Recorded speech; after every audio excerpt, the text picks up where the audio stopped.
residential schools was a true form of cultural genocide. And it is the darkest part of history of Canada. Identifying a cultural grouping of people and trying to assimilate them from who they are and what they are. What we see with that is that the abusive measures that were taken, that we weren't looked upon as being truly human. We were human-like. We were taught that the color of our skin was wrong, our language, our beliefs, and our values, our ceremonies were, that these were all satanic.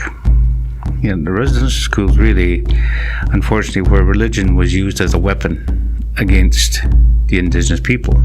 It did not allow us to be who we were meant to be. It altered our mindsets, it conflict within our psyche, some of the horrific abuse systems that we went through to convince us that we weren't worthy. I think one of the statements that was made at the federal level is that to turn the Indigenous people, and that time they said the Indian people, into white civilized Christian human beings.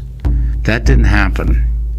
What it created is a tethered cultural grouping of people.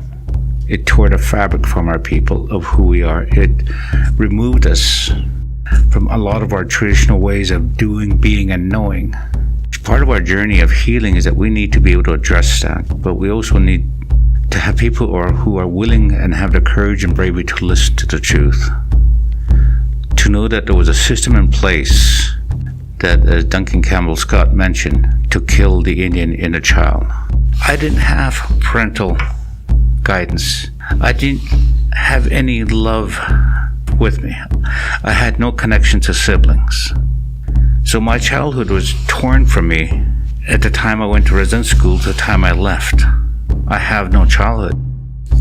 What I share with people when I tell my story, my journey through residential school, that was my hell. We have a lot of people as a result of residential school who lost a lot of natural ways of being. It took children away from parents and took parents away from children.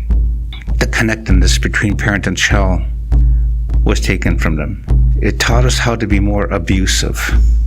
It brought out suicide amongst our people as a way of ending a nightmare. Those became learned behaviors.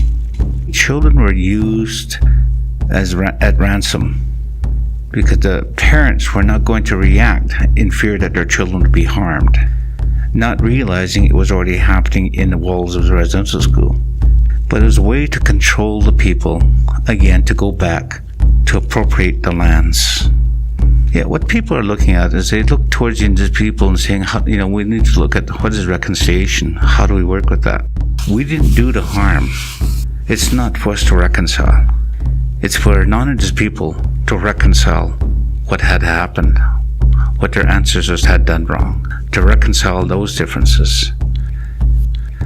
Our job, our responsibility is to get onto this healing journey, to get back to the true meaning of who we are as a people.